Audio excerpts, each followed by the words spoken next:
नहमदुहु व नुसल्ली व नुसल्लिमु अला रसूलिहिल करीम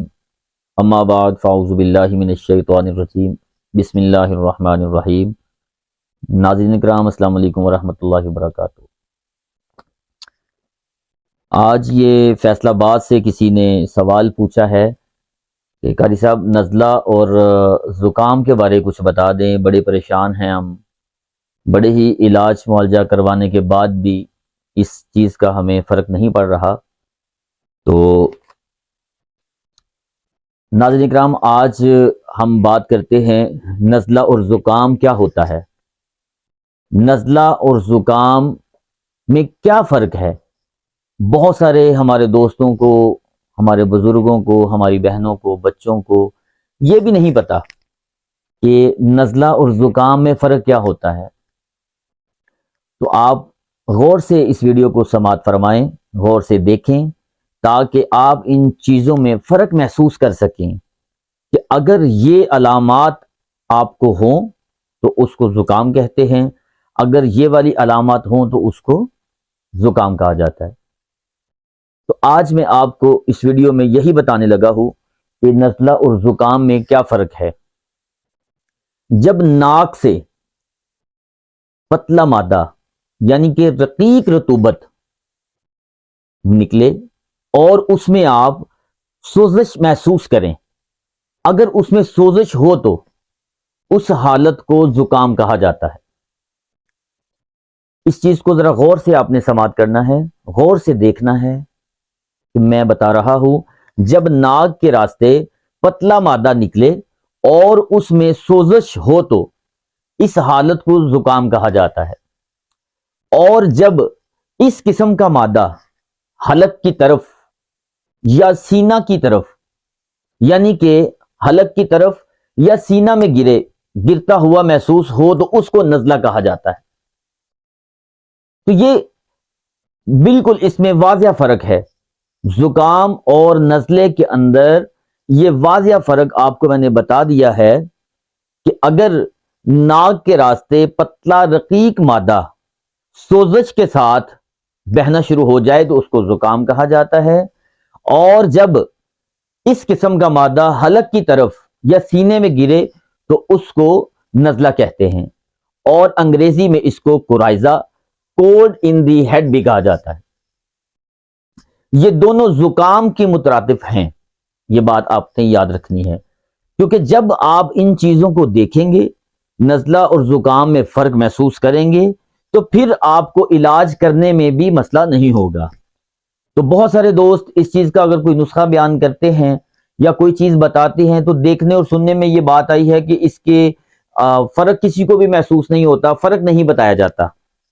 तो अब देखें, अगर कोई भी आप नुस्खा इस्तेमाल करते हैं या कोई भी चीज़ आप इस्तेमाल करना चाहते हैं नज़ले और ज़ुकाम के लिए, तो आप मुझे बताएं कि अगर आपको पता ही नहीं कि ये ज़ुकाम है या ये नज़ला है, ये किस्म कौन सी है, मैं इसमें क्या इस्तेमाल कर रहा हूँ, तो फिर मेरे भाई, मेरे दोस्तों, मेरे बुजुर्गों, मेरी बहनों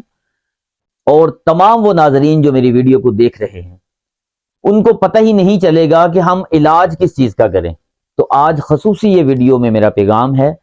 कि नज़ला और ज़ुकाम में मैंने जो फ़र्क बताया है इसको आप अच्छे तरीके से सुने और देखें।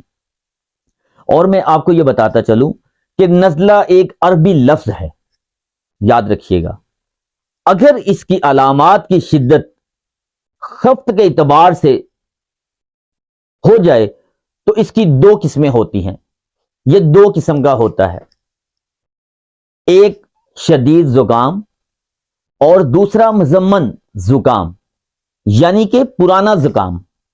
इसकी दो किस्में होती हैं, एक जो ज़्यादा शिद्दत अख्तियार कर जाता है और वो फौरन कुछ ही देर बाद ठीक होने में भी आ जाता है, और दूसरा ज़ुकाम जिसको मुज़म्मन ज़ुकाम के नाम से मंसूब किया जाता है, यानी कि पुराना ज़ुकाम। इसकी दो किस्में हैं। अब हमने देखना यह है कि इन दोनों किस्मों की वजह क्या बन जाती है। ये शदीद ज़ुकाम जो है, जिसको कुराइज़ा कहा जाता है, जो शदीद ज़ुकाम कुराइज़ा है, ये कहां से हमें ये बीमारी आ जाती है। देखने में ये बीमारी कुछ नहीं लगती, लेकिन इतनी तकलीफ दे हो जाती है, फिर इसकी वजह से सर में दर्द रहना शुरू हो जाता है, नाक से पानी बहता है, پھر ناک کی بواسیر ہونا شروع ہو جاتی ہے، بہت سارے امراض اس سے لاحق ہو جاتے ہیں۔ شدید زکام جو کرائزہ ہے، میں آپ کو بتاتا ہوں یہ ایک چوت دار مرض ہے جس میں ناک کی اندرونی جھلی جب متورم ہو جاتی ہے تو یہ رطوبت ناک سے بہنا شروع ہو جاتی ہے، اور یہ مرض خصوصاً موسم بہار یعنی کہ عدلتا بدلتا موسم جب ہوتا ہے، موسم میں تبدیلی جب ہوتی ہے تو یہ مرض زیادہ شدت اختیار کر جاتا ہے، زیادہ تنگ کر جاتا ہے۔ اور جب اس طرح کے معاملات ہو جاتے ہیں، جب یہ مرض میں زیادہ شدت آ جاتی ہے تو یہ ایک وقت ایسا بھی آ جاتا ہے جب یہ وبائی امراض میں بھی کنورٹ ہو جاتا ہے، یہ وبائی امراض کی صورت بھی اختیار کر لیتا ہے، اور چند ہفتوں میں ایک ہی جماعت یا ایک ہی گروہ یا ایک ہی جماعت میں اس کو زیادہ محسوس کیا جاتا ہے، اور یہ ایک ہی جماعت یا ایک ہی گروہ میں یہ زیادہ تر شدت اختیار کر جاتا ہے۔ جب شدت زیادہ اختیار کر جائے تو اس کو وبائی امراض بھی کہا جاتا ہے۔ تو اس جو وبائی امراض کی میں آپ کو بتا رہا ہوں، ان وجوہات کی وجہ سے زکام شدت اختیار کرتا ہے۔ میں کچھ آپ کو یہ بھی بتا دوں کہ کن کن وجوہات کی وجہ سے یہ شدید زکام کا اندیشہ انسان کو ہو جاتا ہے۔ تو آپ ذرا غور سے سماعت کریں کہ یہ زکام اس وجہ سے ہوتا ہے ٹھنڈ کا زیادہ لگ جانا، اور خصوصاً گردن یا پاؤں کو زیادہ سردی لگنا، سرد ہوا میں زیادہ رہنا، یا گلی اور سلی چیز پر بیٹھ جانا، رات کو زیادہ دیر تک سردی میں بیٹھے رہنا، پانی میں بھیگ جانا، یا پھر گیلے ہوئے کپڑے پہن لینا فوراً۔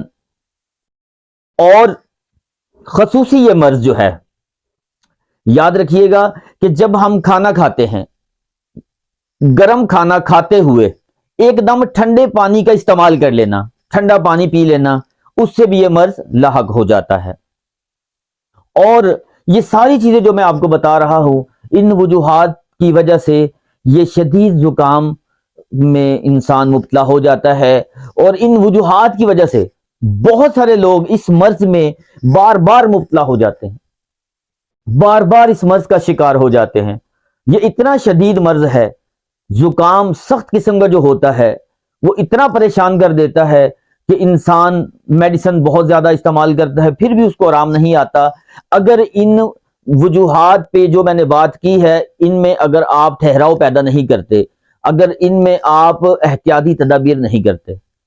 تو ناظرین کرام، میں آپ کو جو کچھ بتا چکا ہوں اس پر آپ نے عمل کرنا ہے۔ تو انشاءاللہ تعالی اگر اس پر عمل کریں گے تو آپ اس موذی مرض سے نجات بھی حاصل کر سکتے ہیں۔ تو انشاءاللہ تعالی اگلی ویڈیو میں، اس ویڈیو میں نے آپ کو زکام اور نزلے میں فرق بتایا ہے۔ انشاءاللہ العزیز اگلی ہی ویڈیو میں اس زکام کا آپ کو حل بھی بتائیں گے، احتیاطی تدابیر بھی بتائیں گے، اور اس کے ساتھ بہت ہی اچھا اور نایاب نسخہ بھی انشاءاللہ تعالی وہ آپ کو بتائیں گے۔ تب تک کے لیے قاری محمد عمران قادری چشتی نشاہی کو آپ اجازت دیں۔ تب تک کے لیے اللہ حافظ، وما علینا الا البلاغ المبین۔